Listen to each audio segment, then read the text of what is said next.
all have been chosen because you are fathers of Special Olympics athletes, which is amazing. How did your kids first get involved with Special Olympics New York sports?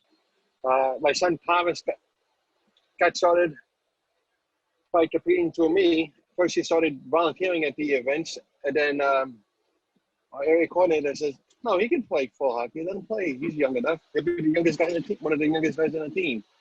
And when the first race, he had to go against me. He's like, "I don't want to go against my dad. He will beat me." It's hard to be an athlete and a parent at the same time. I'm sure it is. And I was going to mention, Doug, one extraordinary thing about you is that you are also an athlete in Special Olympics New York and the proud father of an athlete in Special Olympics New York. So that must be thrilling to compete with your son. Yes.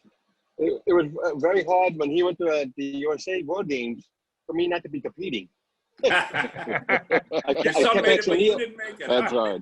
So what changes have you seen in your children's lives since they joined Special Olympics? One of the big things that we found with EJ is physical activity would truly, sort of calm him and ground him. So after he'd be participating in his, Special Olympic practices, his speech was better. He was a little more calm. He was more focused. And EJ has Down syndrome. So, that was something that was sort of a surprise for us to see, wow, this is really helping him focus and speak. One of the things that was really a big deal for us was Kayla always wanted to get into public speaking, and she was asked to speak at one of the state games or in our area.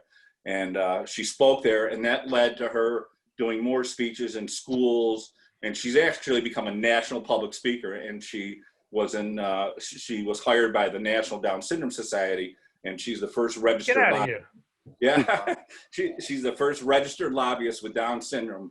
But that confidence from public speaking, starting out with the Special Olympics, has led her into a career of public speaking, going all across the country, speaking on behalf of differently abled adults and the rights for others. Congrats, Dad. That is fantastic. Not me. It was my daughter. Nah, hey, a lot of it has to do with you. As a dad, was there anything about Special Olympics that surprised you? What surprised me most about Special Olympics is the dedication and the support from the volunteers that came from all walks of life. When they do the games at West Point, what a thrill to have those cadets there helping. And the kids, all the Olympians are just so awed by it. That's powerful. So it's it's powerful. Just having that community that comes together to help and to see that there's such a spirit. What surprised me was that it is really competition. You're timed. You win silver, bronze, it's not just throw out the balls, everybody wins and all this stuff. It is real competition. And don't think these athletes don't know that when they're out there competing. They're trying their best. They want to win that gold. So this is the real Olympics. What advice do you have for dads who have kids with disabilities? Don't be fearful.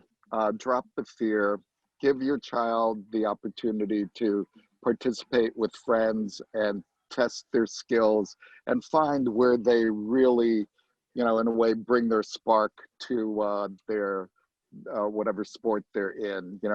You've got every opportunity and at Special Olympics, and let Special Olympics provide the opportunities for your child to participate, be in community, have friends, and for everybody to have fun together. Special Olympics New York, whether in Hudson Valley or Staten Island or upstate New York, it's a one big family. Yeah. If you had to put all your friends together in Special Olympics, you need a big college stadium. They see how good some of these other athletes are, and they might get discouraged. But tell them, hey, look, we'll work you up to that point. As one of my swim coach said, Joanne Young used to say that. You don't have to be as good as that person. We'll work you up to it. Right. This will be the last question, so I want to thank you for your time. But this has been such a nice time spent together.